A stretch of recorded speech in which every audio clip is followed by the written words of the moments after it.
अस्सलामुअलैकुम everyone, welcome back to my YouTube channel cooking with Sundas. कैसे हैं आप सब? उम्मीद करती हूँ आप सब खैरियत से होंगे।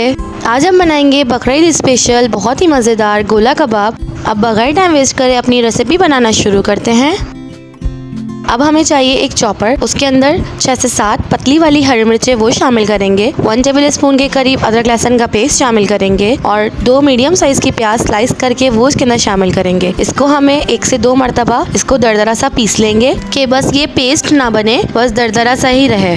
आधा किलो कीमे के हिसाब से मैंने 2 प्याज ली हैं। अगर आपका 3 पाव गोश्त है तो आप उसके हिसाब से आप 3 प्याज ले सकते हैं। मैंने यहाँ क्वांटिटी इसलिए बता दी है ताकि बहुत से लोग कंफ्यूज ना हो जाएं। इसके बाद अब आप देख सकते हैं प्याज अच्छी खासी सी दरदरी सी हो गई है। हमें इसका पेस्ट नहीं चाहिए था। अब इसके अंदर मैंने 500 ग्राम बीफ का कीमा ऐड कर दिया है। आप चाहे तो मटन में भी इसको ट्राई कर सकते हैं। अच्छा, अच्छे और बेहतरीन सीख कबाब हो गया या गोला कबाब बनाने के लिए जो गोश्त होता है वो ऐसा हो कि उसमें जैसे चर्बी हो, लेकिन वो जो पर्दा टाइप बोटी होती है ना वो ना हो। अब बकरीद का गोश्त तो है नहीं कि अपनी मर्जी से आप बना लें, लेकिन आप कोशिश करिएगा जब भी लें तो जिसमें पर्दा टाइप जो बोटी होती है ना वो ना लें, ताकि उससे ये होगा कि आप अगर उसके कबाब बनाएंगे तो वो शिलिंग हो जाएगी और आपके कबाबों का शेप जो है वो खराब हो जाएगा। अब ये सारा मसाला सब मिक्स हो गया है। मैंने इसको इस तरह से एक खुले बर्तन में निकाल लिया है। अब इसके बाद इसके अंदर स्पाइसेस ऐड करेंगे। 1.5 टेबल स्पून गरम मसाला पाउडर, 1 टेबल स्पून कुटी हुई लाल मिर्च, 1 टेबल स्पून पिसी हुई लाल मिर्च पाउडर, 1.5 टेबल स्पून कुटा हुआ धनिया, 1.5 टेबल स्पून काली मिर्च पाउडर और 1.5 टेबल स्पून भुना हुआ और कुटा हुआ जीरा, 1 टेबल स्पून नमक या हस्बे जायका, 2 टेबल स्पून के करीब घी शामिल करा है। अब इसके बाद ½ टी स्पून के करीब मीठा सोडा शामिल करेंगे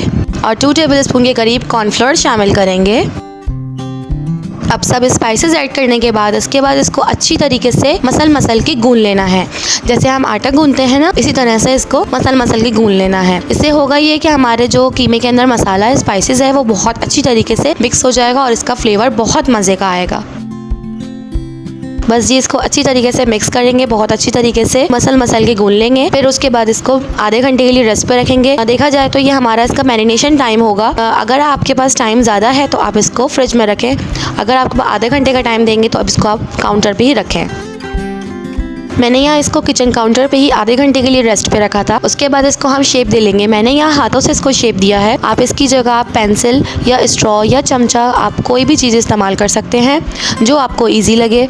बस अब इसी तरीके से हम सारे कबाब बनाकर अपने रेडी कर लेंगे। अगर आप कबाब बना के इसको स्टोर करना चाहते हैं तो आप इसको हाफ फ्राई करके स्टोर कर सकते हैं फ्रीजर में, या फिर 10 से 15 मिनट स्टीम देकर इसको डीप फ्रीजर में 1 से 1.5 महीने तक स्टोर कर सकते हैं। और जब आपने इनको फ्राई करना है तो 2 से 3 मिनट तक एक साइड से और 2 से 3 मिनट तक दूसरे साइड से फ्राई कर लें अच्छी तरीके से। यानी कबाब को फ्राई करने का टोटल टाइम हमारे पास 5 से 6 मिनट होगा और इसमें हमारे कबाब बहुत ही मजेदार बनकर तैयार हो जाएंगे। बस जी हमारे बहुत ही मजेदार गोला कबाब बनकर तैयार हो गए हैं। अब इसके बाद आपके पास चॉइस है कि आप इसके अंदर कोयले की स्मोक देना चाहते हैं तो आपने इस तरह से चूल्हे पे कोयले को गर्म कर लेना है। फिर उसके बाद आपने कोई भी कटोरी लेनी है या फिर आप फॉइल पेपर ले लें या फिर रोटी ले लें, उसके ऊपर आपने गर्म कोयला रखना है। अब इसके बाद गर्म कोयले के ऊपर हल्का सा ऑयल डाल देना है और इनको कवर करके 1 से 2 मिनट तक स्मोक दे देना है। बस जी हमारे बहुत ही मजेदार गोला कबाब रेडी है। अल्हम्दुलिल्लाह जी हमारे बहुत ही मजेदार गोला कबाब रेडी है। आप इस रेसिपी को बकरीद पे जरूर ट्राई करिएगा और मुझे कमेंट सेक्शन में बताना बिल्कुल मत भूलिएगा ये रेसिपी आपको कैसी लगी। तो ये थी आज की रेसिपी। आई होप आपको ये रेसिपी बहुत अच्छी लगी होगी। चैनल पे अगर नए हैं तो मेरा चैनल जरूर सब्सक्राइब कर लें। मुझे अपनी दुआओं में याद रखिएगा। मिलते हैं एक और नई मजेदार सी रेसिपी के साथ। जब तक के लिए अल्लाह हाफिज।